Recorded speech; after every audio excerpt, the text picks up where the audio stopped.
Student, अव्यय के भेद, इसके पहले टॉपिक हो गया है आप पर। आपका जो लेसन नंबर 8 है, जो पोएम बताई गई है, उस पोएम के कदम मिलाकर चलना होगा। इस कविता के जो पीछे है ग्रामर पार्ट भाषा बिंदु, भाषा बिंदु में आया हुआ है पाठ में प्रयुक्त अव्ययों को ढूंढना है।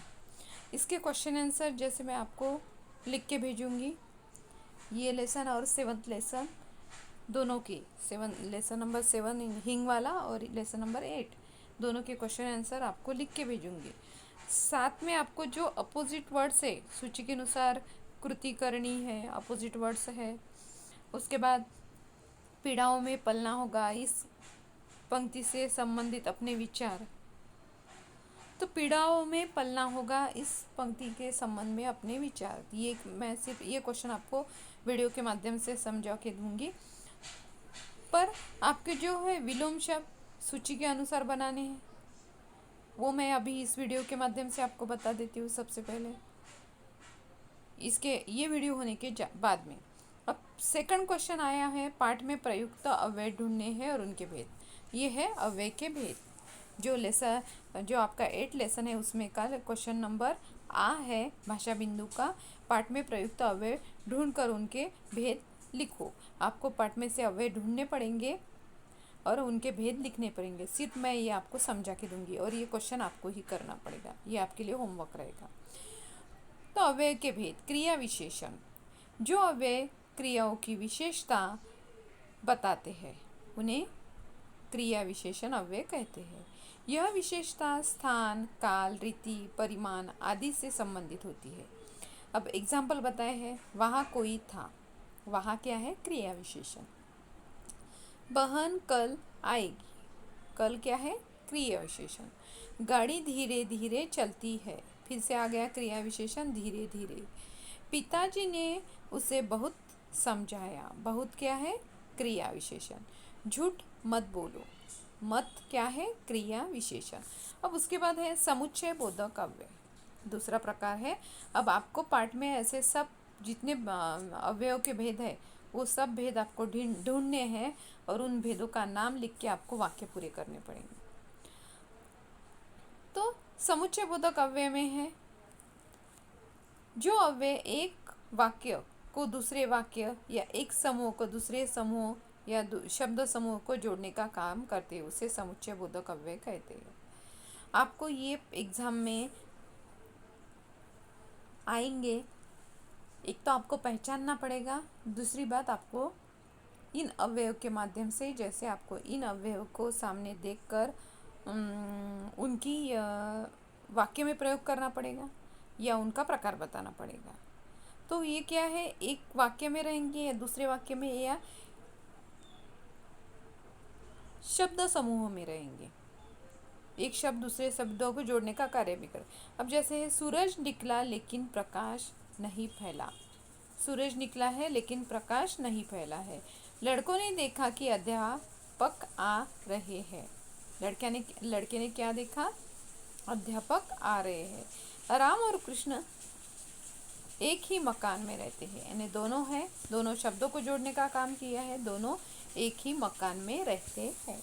इसके बाद है समुच्चय बोधक अव्यय। समुच्चय बोधक अव्यय में बताया गया है कि जो अव्यय जैसे संज्ञा सर्वनाम के बाद आकर उस संज्ञा या सर्वनाम का संबंध वाक्य के दूसरे शब्दों के साथ जोड़ते हैं, उन्हें क्या बोला जाता है, संबंध सूचक अव्यय। अब भालू क्या करता है, भालू बच्चों के साथ क्या है, संबंध सूचक अव्यय। मैं शेर की ओर बढ़ा, की ओर, यानी आपको वाक्य में प्रयोग करने के लिए आएगा तो आपको की ओर ऐसे सेंटेंस बनाने पड़ेंगे। मैं शेर की ओर बढ़ा। लड़के के पीछे कुत्ता भी आया, के पीछे फिर से है संबंध सूचक अव्यय। हमारे घर के पास एक नदी, यानी हमारे घर के पास नदी बहती है, के पास समुच्चय बोधक अव्यय। अब उसके बाद है विस्मयादि बोधक अव्यय।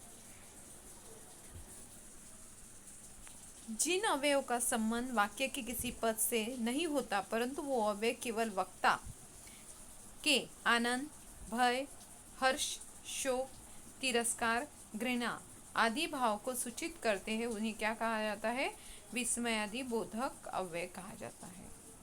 जो वाक्य के संबंध में किसी पद से नहीं परंतु वाक्य में केवल वक्ता आनंद, हर्ष, शोक, घृणा, तिरस्कार आदि भाव को सूचित करता है। वाह कितना सुंदर ताजमहल है। अरे संकट मोचन जी आप यहाँ? हाय बेचारा रामू अनाथ हो गया। छी कितनी गंदगी है। तो ये क्या है? अव्यय। अव्यय के कितने प्रकार बताए? यहाँ पे 4 प्रकार बताए हैं। जो आपकी लेसन जो पोयम है, लास्ट पोयम 8 की जो कदम मिलाकर चलना होगा, 8 जैसे पोयम नंबर है, तो आपको क्या करना है? जो क्वेश्चन दिया है पाठ में प्रयुक्त अव्यय को ढूंढकर उनके भेद, आपको पाठ में से आपको अव्यय ढूंढने हैं और उनके भेद लिखने हैं। इसके बाद है दूसरा टॉपिक आपको बता रही हूँ,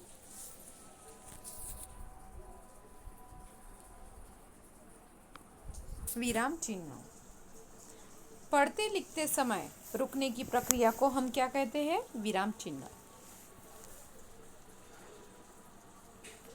इससे कथन, लेखन, पठन के समय भाव स्पष्ट होते हैं। ये चिन्ह पद, पदबद्ध, वाक्यांश और वाक्यांश के संबंध को जोड़ के अलग करते हैं। इनसे भाषा की अभिव्यक्ति स्पष्ट और प्रभावपूर्ण बनती है। विराम चिन्ह बताए गए हैं। पूर्ण विराम, वाक्य के पूर्ण होने पर पूर्ण विराम का प्रयोग किया जाता है। उदाहरणार्थ जैसे जातिवाद देश के लिए घातक है, तुम अभी यही रुको, हमारी टीम अवश्य जीतेगी, आपने बताया नहीं कि आप कब तक वापस आएंगे। तो ये क्या है? ये है पूर्ण विराम। पूर्ण विराम के बारे में बताया गया। अब प्रश्नवाचक। प्रश्नवाचक वाक्य में यह विराम चिन्ह लगा है, क्या तुम काम करोगे? ये प्रश्नवाचक है। अब अल्प विराम। वाक्य पढ़ते समय जहाँ थोड़ी देर रुकना पड़ता है वहाँ अल्प विराम का प्रयोग होता है। रमेश, जो अल्प विराम आया रमेश के बाद में, सुरेश, फिर से अल्प विराम, दिनेश, महेश, चारों भाई है।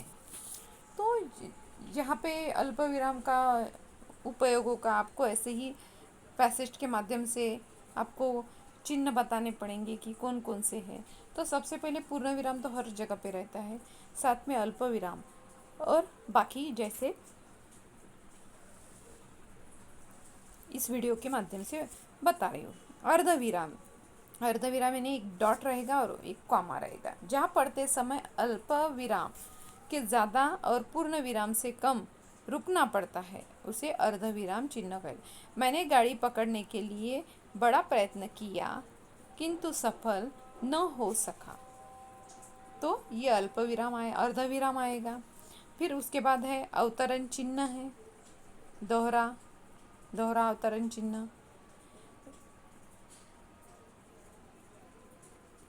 जब किसी के कथन को जो कोई तो रखा जाता है तब वहाँ अवतरण चिन्ह का प्रयोग किया जाता है। भगत जी ने कहा, भगवान मैंने कभी कोई कुकर्म नहीं किया है। प्रदूषण से हानि विषय पर निबंध। अब उसके बाद है उद्धरण चिन्ह। उद्धरण चिन्ह यानी सिंगल। तो जैसे ये अवतरण चिन्ह डबल रहेगा, दोहरा रहेगा और ये इकरा रहेगा।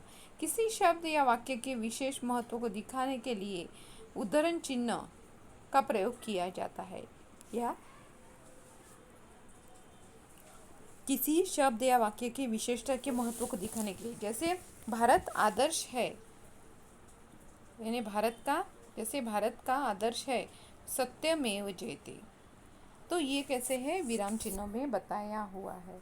तो विराम चिन्हों के माध्यम से जैसे आपको पैसेज आएगा, पैसेज में आपको कितने विराम चिन्ह जो शब्द युग में बीच में डैश आ रही है वो योजक चिन्ह है, तो ये आपको बताने पड़ेंगे।